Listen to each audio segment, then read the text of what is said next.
just thought it sounded like a cool name. It didn't sound like a lot of the other metal bands that were out at the time, who all the names seemed to end with ER or something, or and nobody knew what Anthrax was. They thought it was a word we made up, so I thought it was kind of cool. In the beginning, you're just anxious to get yourself out and do whatever you got to do to get your record out. So the business is something that you don't even realize. And then later on in the band's career that the business started to take effect. It's unable for people in the United States to get a hold of a lot of that material. So we felt it was time that, we just released some of that and some of the other stuff that we had building up. And we didn't want to call it an album because it's not the next Anthrax album, it's just an EP.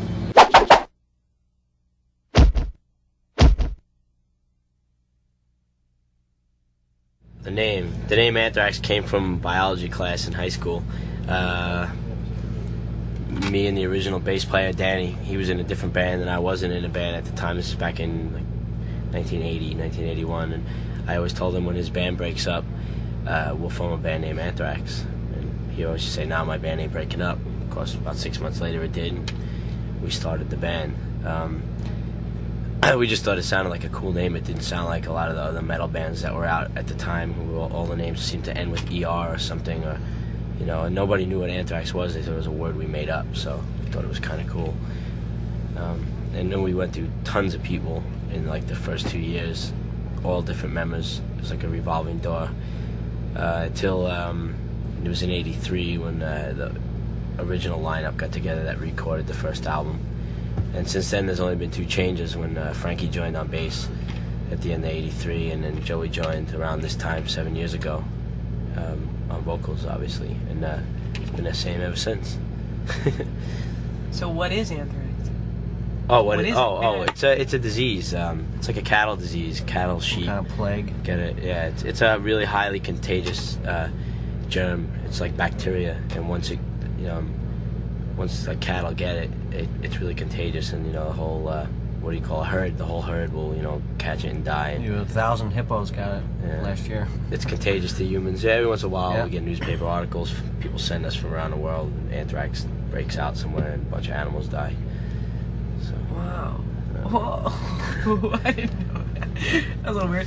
You said back when all the bands ended with ER. I'm trying to think of it. Kisser. No, I don't know. It wasn't even. It wasn't big bands. It was like just being on a local scene, like where we were. There was all these bands that had names like Deceiver and Killer. They always named themselves after like a Judas Priest song or an Iron Maiden. It's really hard to come up with a good name. All the local bands that were around would always have these names, the ER names, and just What do you suppose the bond is that keeps you guys as tight as you are? Crazy glue. Patience. I don't know. It's just hot glue. Something's got to do it. I don't know. You just want to do it. That's all. It's just the music. It's not a question of what keeps you together. You just want to do it. It's fun. As long as the fun's still there, you do. When it's not fun anymore, when it's a job, that's when it'll suck, and then you won't want to do it. But it's still a lot of fun. How do you keep the balance? Has it been there since the get-go? What balance? I mean, because a lot of bands, they have fun, but they all want to rip each other's heads off or whatever the case is. I mean, the other night there was a blowout. That's because some people just don't do the right things on stage, and you tell them and they can't handle it, and you just blow up. So you have an argument, and once the argument's done, then it's finished, and that's it. That's it. What are you gonna do? It's just like being married. If someone does something wrong, tell them you're doing something wrong. And if they can handle it, they handle it. If they don't, they don't. You didn't even slap in the head. No, I'm kidding. Take it easy. And how do you guys do your writing procedure? We usually write in Westchester. It's kind of a central location for everybody, and it usually takes a few months or so. Everyone just comes in and writes. That's simple. It's pretty simple, except last year, all our equipment got burnt down. And our whole rehearsal studio burnt down to the ground, so we lost all of our equipment last year. It's January 20-something of last year. We were writing this past album, and everything got burnt down. You're kidding? How?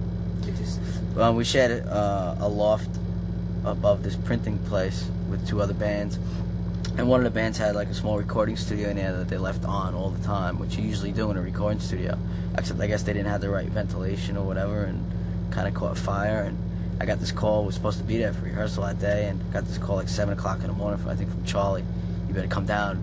All the equipment's burnt down on the ground. And I was like, don't fuck around with me, man. Don't fuck around with me. So we lost almost everything. Yeah, The only thing we got out of it was some guitars that were kind of piled up together, and the firemen just went in and kind of fished them out. Everything else was That was gone. like vintage stuff that you had. All our amps, drums, cases, all kinds of stuff. The only thing that wasn't there is obviously our staging and all, from the last tour, which is meaningless anyway because it was from the last tour. So we had to we had 3 more songs still to write for the album, so we kind of had to regroup and get new gear and all that kind of stuff and start writing again. Not let it get us down. We started, I think, 3 days later. We started writing again. What were the 3 that you wrote afterwards? I don't remember. I can't remember. I think Discharge was one of them. Any other hold-ups in you guys' life like that? The life of this band? Just in the beginning when we had kind of production problems with people, problems that we had mixing our albums and stuff. It took a long time. People were kind of didn't understand Anthrax and how to mix it because it was such a new type of music. It had so much low end in the guitars and that masked the drums, and you couldn't hear the bass then. I mean, it was problems, big time problems. Talk to me about patience. You said it 3 times. Patience. There's a lot of, this whole business is patience, really. I mean, it takes a long time just to get things started from, I mean, like you said, you put out an album and then you want them to run this, you want it to run right, and you have to have patience for the album to come out, and hopefully you'll wait until it breaks and everything like that. It's just a hard thing just to wait for, you gotta have a lot of patience. You can have gray hairs by the time this is all over with, So why do you do it? It's fun. Why not? I just like it. I love music, so. First of all, people always say I can't think of doing anything else but this, which to me sounds stupid. I can't think of anything else to do but this. So that means that when you can't do anything else in life, which is to me is wrong. I didn't choose playing drums. Drums just happened when I was little, so I didn't go out and say, "Mom, I want to play drums." It just happened for me, and as far as I can remember, this is what I did. This is how this is what I did. So that's it. This and art. So I had a chance to start a band, join a band, whatever, and you get to a point where you say, I can't end it now. I want to go further. So you just take it. You can see how long it goes for. That's exactly what we're doing. So what else would you be doing? Drawing something somewhere. So that's about it. Commercial artist. What about you? I'd probably be trying to get into acting. That's what I'd probably, that or college, both maybe. I don't know. I love music too much that I have to be in front of people. Just, being a ham, so I'm good for that. So I like that a lot. If I remember talking on the phone, you were the Kiss fan. A few of us were. Yeah. Everybody a little bit. That was of major, Kiss, major. So the Parasite you did, is that the Parasite? Was that like a copy of Yeah, Kiss? Kiss. That is a And Kiss Gene song. came down and Yeah, that was back in '88. It was strange that he showed up. Why did? They were in the city, I guess. Yeah, he just dropped by, and I just had finished the vocal stuff that night, and there he was. It was at Electric Unbelievable. Lady in New York, and he came by and we played it for him. He loved it. Yeah, he Rewind loved it. That was back when we were doing State of Euphoria like 3 years ago. It just never was released here in the States, so that's why it ended up being on the EP. you said in the beginning that I know that how it runs at the beginning. You guys, you have to work and do everything and cover all your bases and all that. Did you find out once you actually got to where success was in '85 that it had taken a lot of the mystique out of it all? No, I don't know. It's more mystique every day, I think. It just keeps going. I mean, the business aspects of things kind of jumps in and ruins things every now and then. It's always going to be there. In the beginning, you're just anxious to get yourself out and do whatever you got to do to get your record out. So the business is something that you don't even realize. And then it's later on in the band's career that the business starts to take effect. That's when you really start to know about the business and how you can really learn to hate something. How much it sucks. And that's the way Business side of that's it. the way we feel. Is that this business sucks. Thank God for the playing side of it, because then you never do it. If it was just business. There's all these kids out there. I hate to blow everything, but kids think I want to be in the band. I want to be in the band. It's great to be in the band, but it's like dealing with these people is sickening. Sometimes just you feel like you have no control sometimes, and that's the problem. There's no way to remedy it. I mean, No, because not that I've known of. yeah, the only way to remedy it is just you have to understand. You're giving them your record, and you're hoping that they're going to do the best for this record. You know, whether or not, you know, they do is another story. I mean, we've been through it all. You know, you work on an album for so long, you put so much into this album, and the record company just gives up on it, you know, so you feel like you can't do anything anymore. So that's why we're leaving our record. Start building some hatred for it, you know. Do you have any advice for those, how you said kids think they want to get into a band? What would you tell someone that you wish somebody would have told you? Well, I'm not saying that we made a stupid deal at all. All I'm saying is that just make sure you have a lawyer. That's the bottom line. Make sure before you patience. Don't go into something without ever knowing, you know, what's going to happen 7 years down the road. You know, your first year, yeah, we got a record deal, but it's for 7 years, and comes the 5th year when, you know, you're hurting. You know, then you realize, oh, I made a big mistake. That's not the case with us. I'm just giving that advice. I've seen it happen. And when you think of the first album, what do you think of going through each one? If you think, oh well, we were 17. When I think of the first album, I think of Gordy the bartender. And all the dollar clams we could eat. Yeah. Back when we did Fistful of Metal, I mean, you know, we didn't have nothing. We were on a real shoestring budget, and we were up in Ithaca, New York, and we weren't getting money for food or nothing. You know, we were basically surviving on our own. And there was this bar up there, Captain Joe's, and this one bartender, Gordy, who was just really cool to us and let us eat for free and drink for free. And we drank a lot back then. So, you know, Gordy was a good friend of ours. And then even the second album, Spreading the Disease, we were in the same studio, but we had more money this time, but still we were up there for about 6 months. And I don't know if you've ever been to Ithaca, New York. It's not somewhere you'd like to spend more than, you know, a day or two. And we were there for months and months, but same people, you know, just took real good care of us. And then we broke away from Ithaca after that. Among the Living was like our big luxury album. We recorded in Miami and mixed in the Bahamas. So that was like the vacation album.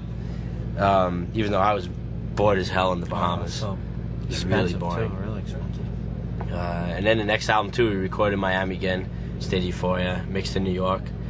And I'm trying to think if there's any specific thing about that album that I think of when we did State of Euphoria. Oh, the house. Oh, the house. Sure. The house. We did an empty house.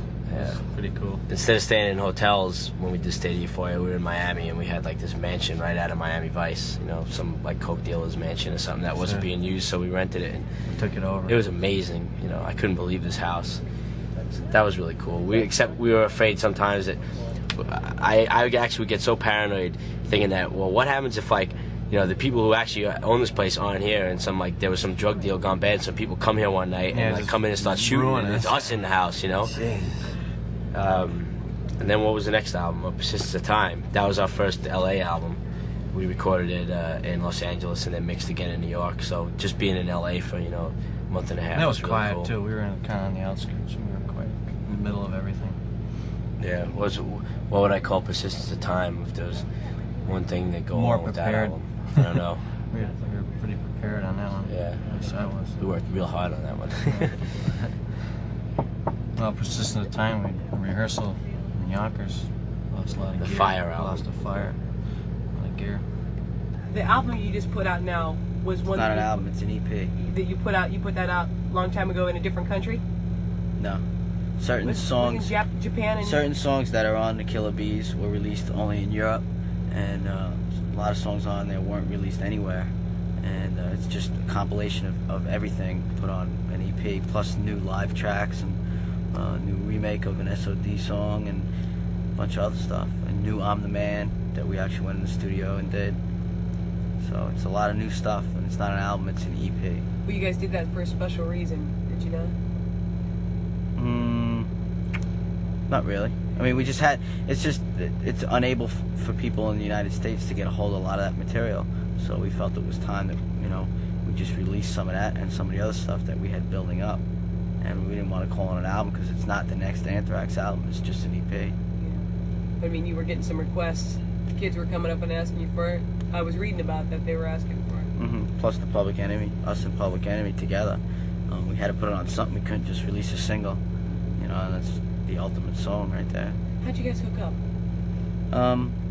Well, Scott and Charlie, you know, been into Public Enemy since before that first album was out. So it stems way back to that. And Chuck actually wrote about Anthrax in the song, and we just thought it would be great if we could just have them sing on us doing the song, us putting guitar to their song. So that's what we did, and it took almost 9 months to get Chuck into the studio to do it, but it happened, and the video stemmed from that, and then the tour stemmed from the video, and it's just killer. Killer Bees isn't really an album because we didn't have to go in the studio. Some of the stuff was done at the time we did the Persistent of Time too. A lot of it was already done. We just, it just had to be put together. Only a couple of songs. We went in the studio a couple of days and did Milk and Chromatic Death and the ballad that's on there, I think. And that was it. Everything else was already done. So, the Killer Bees was really, it was just something that we were able to put together of stuff that was already existed that just was never released yet. Where'd you get the title? Charlie came up with it because Killer Bees is B-sides, so it's Attack of the Killer B-sides, because that's what we've always done. We've always had these extra tracks. When we go in the studio, we record all that kind of stuff, covers and stuff, to release as a B-side on a single. So we figured we'd put all this stuff together. Guys are Feeling about metal thrashy band. Feel about that? The devil.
best as far as everyone getting along and having a good time, and because this tour, it means a lot to us. I enjoy it more now than ever. Just make it more interesting. If it gets boring, you make it more interesting. There's always ways to do it. You just do it. I hated touring in the beginning. I hated it with passion. When we walk into a mall, it's either like, oh, I've been here, or wow, we've never been to this mall. I mean, we've seen it all.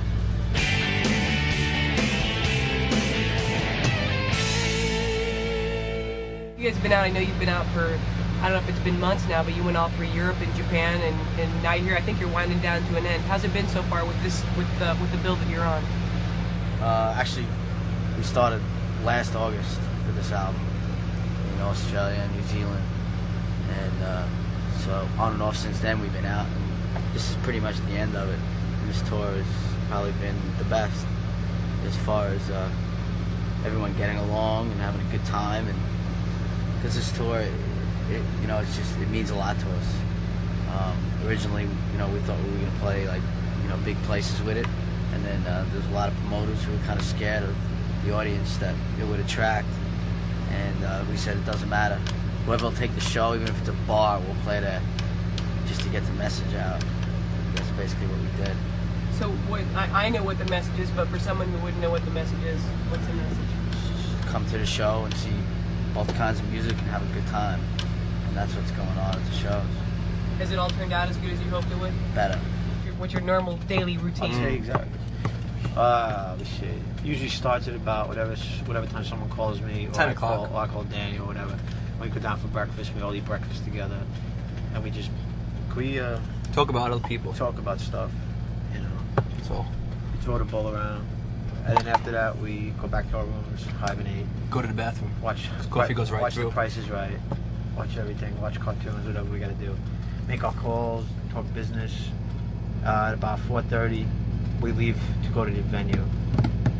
Get down to the gig, fool around for a while, Fool around, eat, fool around more. Get bored Fool for around. 2 hours. hang out, talk to everybody, hang out with Chuck, Flavor, Young Black Teenagers, Primus, and then we do the show. That's pretty much it. That's pretty much it. But on good days we go shopping, so that's a big thing we do. Go to malls. You invade the malls, just waste some time, spend your per diem. We get a per diem every day. We're allowed Yeah, we to- need more raising We're allowed nets, to you know. spend. What's our per diem up to now? We spend like $100 a day, I think. You're right. You're begging. No, it's it. We just try and live the same way I would live home, except I can't drive down in my car. This is the same thing you do at home. Oh yeah, at 9 o'clock I play. Whatever. Anyway, so do the same thing we do at home. Yeah, we have a big setup in our house, lights and fake audience, cardboard cutouts, and we jam. So we get the show down. You guys have toured with everybody. I've seen you with so many bands, and this is like it's a great bill. But what's so different about it? I mean, I know besides the audience, but what do you do with these other bands during the day when you guys pass time? What have you guys spent some time doing together? It's not really during the day. It's more like when we arrive to the show. Like the Young Black Teenagers will be in our dressing room eating our food before we even get there, which you'd never see anyone dare do that on a cool metal tour. No one enters the dressing room kind of thing, and it's just like that. And it's just everyone's just really cool. Yeah, so really like kind of hometown, Yeah, next it's like door neighbors. exactly. Yeah, that's cool. But what are you gonna do to top this? I don't know. We'll have to wait till the next album to see. I know. We don't really try to top ourselves or plan ahead. We just kind of do what we feel like doing, and we do it no matter what anybody says. So what's your plans after this tour? I'm gonna take 2 months off, and then we'll go to Europe with us and Public Enemy, and I'm not sure who else, and we'll play real big places over there. Only for about maybe 10 days, because we've already been over to Europe for 3 months already with Iron Maiden, and then we'll start writing a new album. Did you ever get tired? About right now. This towards the end of the tour, you start getting pooped out. Yeah, because it's the same monotonous thing every day, kind of.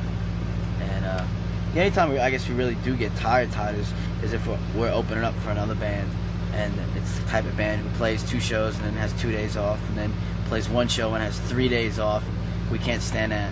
We like to play, 3-4 shows in a row, 1 day off, like that. Yeah, I've been with the Skids. I did the Skids press for the past 3 years, and Bon Jovi for like 7. And Tony Bon Jovi, biggest fan of you guys that I've ever known. But I know the 3-on, 1-off syndrome, and you get bored real quick. From all the places in the world that you've seen, and you're back on tour in the States. I mean, I know you've been to a lot of places before. This is like the end of this one for a couple of months, right? Yeah, this is it for us. So on this tour, what's been the highlights as far as touring has gone? What you've seen and who you've met? And It's in, God, it's like different. Because the first thing we did, we went to New Zealand, Australia, and Japan. It's the first time we ever went to Australia. And that was pretty kangaroos? Yeah, we did that. Bungee. Bungee was a lot of fun. It was good. You bungeed? Yeah, but it was the first time we went over there. The bungee was just one thing. I mean, we did a bunch of stuff over there. It was just a lot of fun to do. You know, just to be there. This first time for over there, so it was a lot of fun. We had I mean, good yeah, times there's over just there. tons of stuff that sticks out of my mind. I mean, you need a long tape for us to just go through everything. Yeah, then we went to Japan. You know, we love Japan. Japan rocked. There's just so many places to go, man. It's been a long tour, but it's been a lot of fun. You know, we just need time to rest now. We've changed a lot I know. throughout the last 14 months. Definitely. What's changed? My back problem is My getting worse hair. now. Charlie had hair in the beginning of this tour. It's gone. He grabbed the scissor last month. Lots of stuff has changed. Danny's gonna be a father and stuff. So Soon. Any day. Any day now? tons of things are changing. You know, your life just goes on. You know? Revolves. You're not home, but you know, life goes on. Is this going to keep appealing to you for years to come if things keep changing? I enjoy it more now than ever. Just make it more interesting. If it gets boring, you make it more interesting. There's always ways to do it. You just do it. I hated touring in the beginning. I hated it with passion. Now I like it. You know. So if you could be in control, then that's cool. You know, don't let anybody dictate to you. Well, what do you like about being on tour? I enjoy playing. You know, The of course. audience. I enjoy being around people who work with us. You know, we have a nice, you know, we assembled a nice crew. They're great. I like being out with these guys, Public Enemy. You know, it's a lot of fun, a lot of camaraderie. You know, What do you guys do most of the time when you're out to occupy yourselves when you're out on the road? We go crazy. I don't know. What do we do? I don't know. We actually, we're big mall connoisseurs. Every city we go to the mall every day. So we've seen just about every mall. When we walk into a mall, it's either like, oh, I've been here, or wow, we've never been to this mall. You know, I mean, we've seen it all. What's the last movie you've seen? Let me just see. No X-rated videos of the That boss. one with Billy Crystal. The newest movie, I forget what it's called. Where he delivers the calf and all that kind of. Yeah. I don't know what it's called. I know Whatever. which one you're talking about, but you go to sometimes you get to go to the Yeah, movies we go to on the road. movies. If we have a day off, and we'll end up going out to dinner and then to the movies or something like that. Sure. You don't drink, you don't smoke, but you guys said you eat a lot. So you must have the middle of the night bus runs into the gas stations, the old truck stops and all that. What are you guys' biggest hang-ups on junk food or? Well, it's not to say we don't drink or smoke, and we'll have a casual beer or something like that. And probably at the end of almost every tour, everyone kind of goes crazy. But beyond that, yeah, we hunt for good food. We do truck stops, and if you ask our bus driver, I make him stop anywhere in the South for key lime pie. That's like my favorite, and he don't like stopping. No, we just like good food. So I mean, so White Castle's out of the question. Oh, Frankie loves White Castle. Frankie loves White Castle. I don't know if there's any individual sort of traits you could put on a band, but you guys as a whole, what would you say on certain things of, what you were like? How you just said you guys stop, you make the bus driver stop for food. Is there any other certain odd little quips about Anthrax that the world may not know? Any odd? You see, you guys wouldn't think it's odd because it's your everyday ordeal. Nah, it's not really. Anything odd on your riders? What's on your riders? Tons of food. Like what? What do you ask for every day? You guys switch? I probably the weirdest thing that's on our riders. We get a whole turkey every day, like Thanksgiving turkey and stuffing and gravy and all that every day.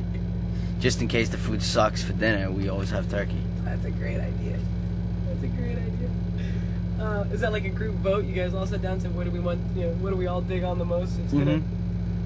All right, we did the record. I finished the whole record, right? I ain't met Charlie yet. We did the whole record. I don't even know what the guy looks like. You know, he calls up, he says, I got another song. You mean another song? This song happened to be one of the best, I think. This one's called A-I-R!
lets you down.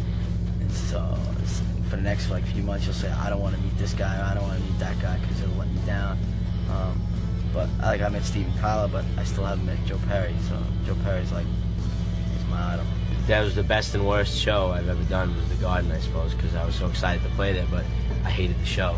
But I wanted to have our next 5 years set up really well, you know what I'm saying? Like, recording-wise, and label. I just want all that stuff straightened out.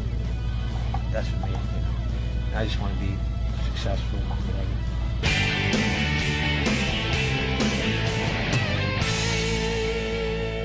Were you one of the Kiss fans?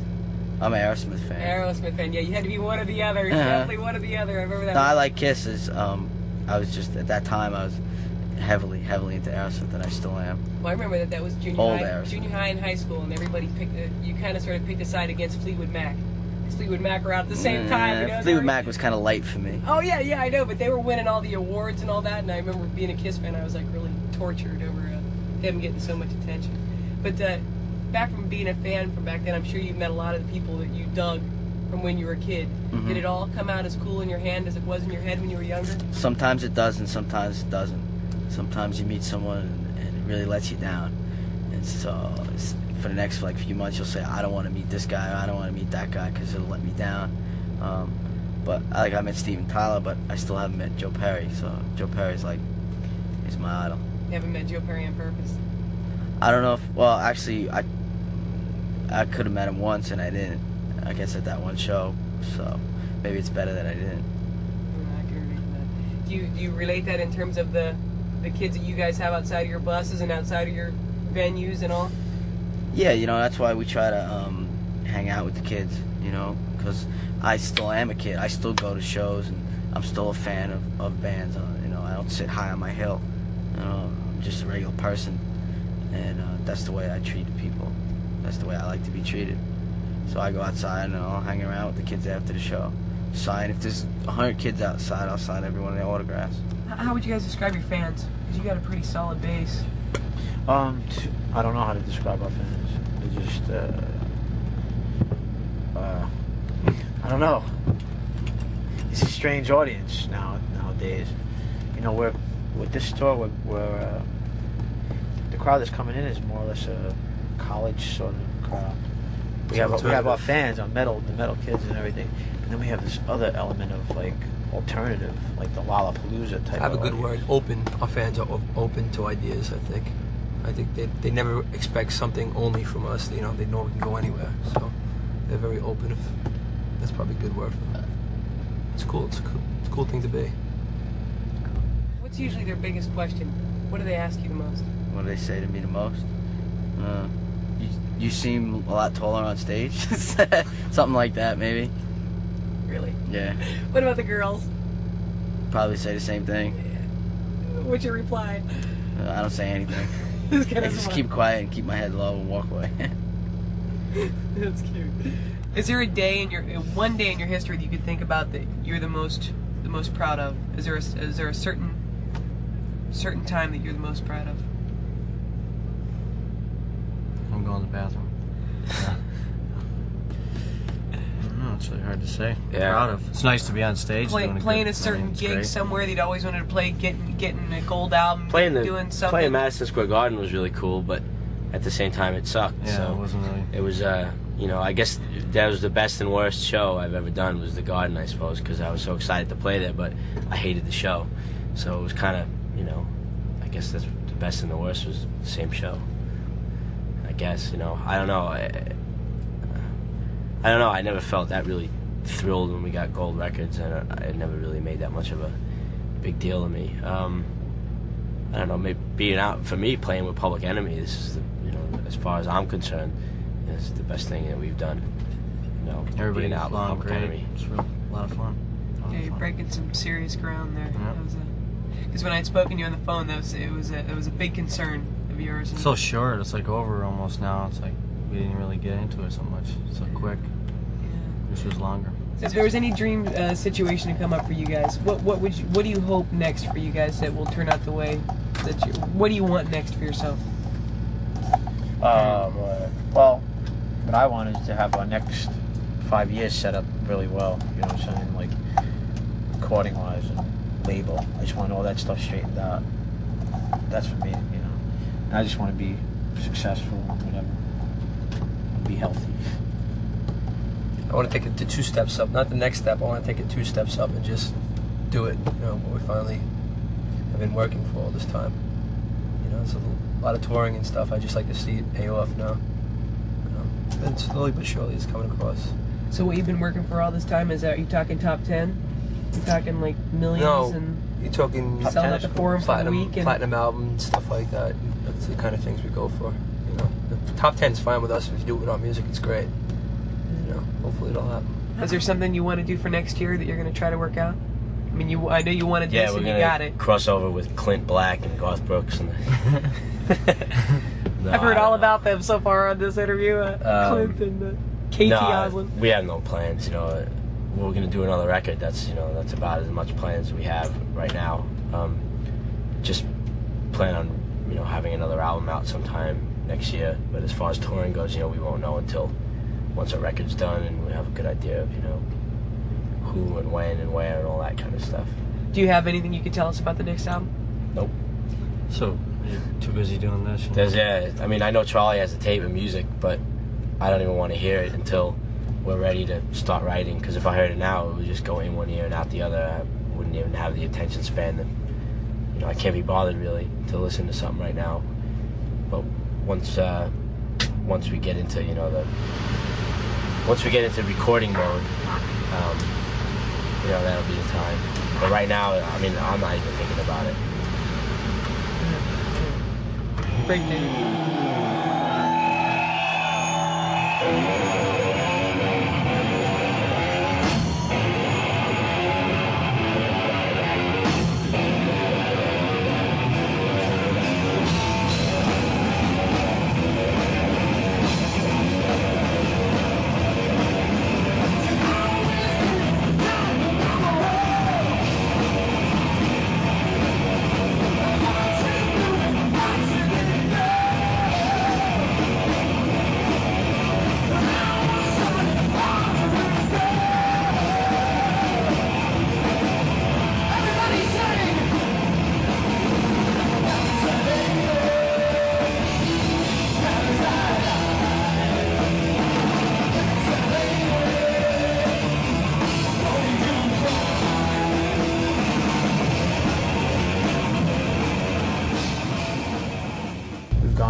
Halfway to where we want to go. In musical, I'm talking music now. We still have a lot more to do. When you're on the road, sometimes you want to go home. When you go home after about 2 weeks, all you want to do is go back out on the road. Favorite song? That's really tough. I don't know. It changes. Because there's something like maybe I like playing live, but this one a track that I might like better on an album, but not necessarily like to play it live.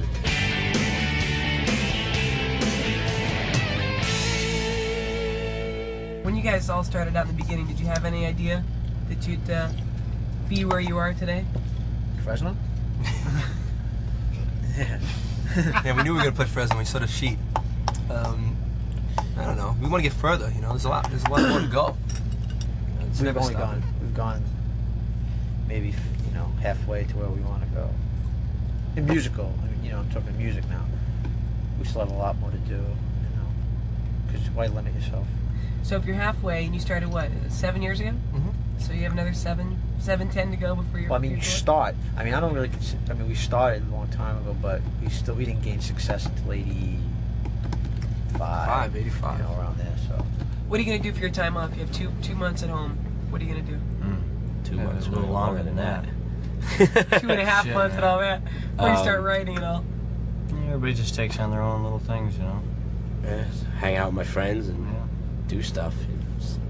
I don't know. Just enjoy. Not be on a schedule. Yeah, that's it. Sleep in. How long does it take you to adjust to real life once you get back home? Usually takes about, I'd say, put it this way, when you're on the road, sometimes you want to go home. When you go home after about 2 weeks, all you want to do is go back out on the road. So it's a vicious cycle. Do you do anything to remedy it? You spend a lot of time at clubs. You sleep underneath your bed to make it feel like a bunk, I found something that occupies my time at home now. I fly radio-controlled helicopters. No way. So that takes up a lot of time. You build them, you collect them, what do You fly them. Like that huge, big fucking helicopters. You build them, you fly them, you crash them. You're kidding. Build them again. Yeah, it's a lot of fun. You guys have always been into definitely occupy your time. You don't waste your life's time. Well, when you're on the road, you always have something to do. You always have some place to go, or an interview or whatever. When you get home, it's so different. You can't just sit around and watch TV. You have to do something. Otherwise, I don't know, you disintegrate. Do you have any message to all the people you played to this year that may perhaps see this? Hey, I don't know. We've never been much of a message band. Yeah, I don't know. I find that one's always tough. I don't know. What are you going to say to somebody? Drive safely. wear clean underwear. Yeah, really. Yeah, Drive safe and safe sex. don't drink and drive and I don't know. I got nothing to say. anything to tell them for the future? See you soon. Drive safe, wear clean underwear, don't drink and drive. Go see the Twin Peaks movie, so there'll be lots of sequels. You like that? Yeah. Okay. What do you guys listen to? Garth and Reba and KT Oslin. No, I'm kidding. Listen to anything. What's the most recent? Anything that appeals. I don't know. God, what's the most recent? What's your most recent? Anything, I don't know. Anything we get for free nowadays. That's it. No. I like the new Public Enemy. It's good. Yeah, it's a good album. Anything, man. There hasn't been much metal out that I like. Nothing new that I like. Everything's really the same. Because Barbara Streisand was outselling Guns N' Roses at Tower of Sunset. I have that. That's the first thing I got, the first install we did. Barbara? And Barbara. That whole thing, that whole collection, yeah. That's amazing. That's what I've been listening to a lot. That band Nirvana. Like that. Heard that. That was good. Yeah. Out of all your songs, do you have a favorite song and a favorite video? And I wanted to ask you about your most recent. Favorite song and favorite video? Well, for me, Bring the Noise would be the favorite video we've ever done. Favorite song? That's really tough. I don't know. It changes. Because there's something like maybe I like playing live, but this one another track that I might like better on an album, but not necessarily like to play it live. I don't know. I can't actually say if I have a favorite Anthrax song. Maybe Keep It in the Family, but that could change, a year from now. So who knows, But right now, I guess that would be the one. What about you? Favorite song? Well, favorite video was Indians. I think it was cool. We had a lot of people there, showed up, and it was sort of like a live thing. Everybody went crazy, and it was fun. Indians is a good song. I like that. It's fun. So the making of this, Bring the Noise. Is there anything specific you want to say? Because we're going to show that one in the show. Yeah, look for the raindrops in the lights. It was actually raining for most of the time we were filming that. But you can't really see it when you watch the video, which is a lot of trains going by. A lot of trains. Yeah, it was great. It was crazy. Excellent. I wish more people could have been around for it. But we did it We did it on the south side of Chicago, and it wasn't really announced or anything. And but tons of people showed up. But yeah, it was crazy. It was really crazy. Just trying to keep everything coordinated all day long, and keep track of where everyone was, and keep track of flavor. And as soon as it got dark, everybody you couldn't find it. Every time a take would end, flavor was gone. You don't have to go find him and do another take. But it was a lot of fun. I could say, I hate making videos, and I didn't mind doing that one. I had a lot of fun. What's the latest joke? What's the latest joke? I don't know. Something about a preacher's daughter. I don't know. He's not on the bus anymore? Okay, I'm not going to say it. What's the latest joke? I'm not going to say it. Two prostitutes were talking to each other, and one said to the other, do you smoke afterwards? And the other one said, I don't know, I never looked. That's a Dell joke. That's the bus driver. It's a Dell joke. When he gets bored, he starts talking to himself at night while he's driving and stuff. And he starts talking. Yeah. At the end of your lives, not necessarily when you were dead and gone. Say if your tombstone were sitting there, what would you want to be remembered for? What do you want written on there for your life's work from this point back? Why would you want to know that? Oh man. What do you want to be remembered for? Come on, you, if anybody's know. got to have an answer to that. We're in Fresno. I'm brain dead. Yeah. That was one of the conditions to play, I think. God, what would be on my tombstone? You're not gonna die. That's it. I forgot. That's right. I forgot. I'm immortal. I am the power of the Hulk within my puny limbs.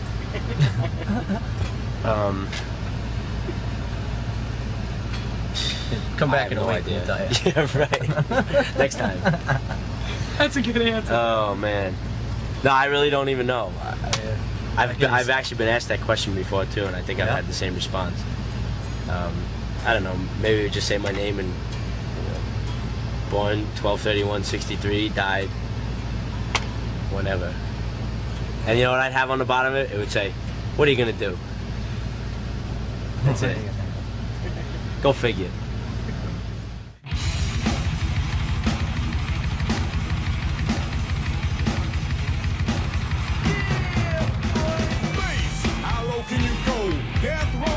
What a brother, no, once again, back is the incredible rhyme animal, the uncannibal, the public enemy #1.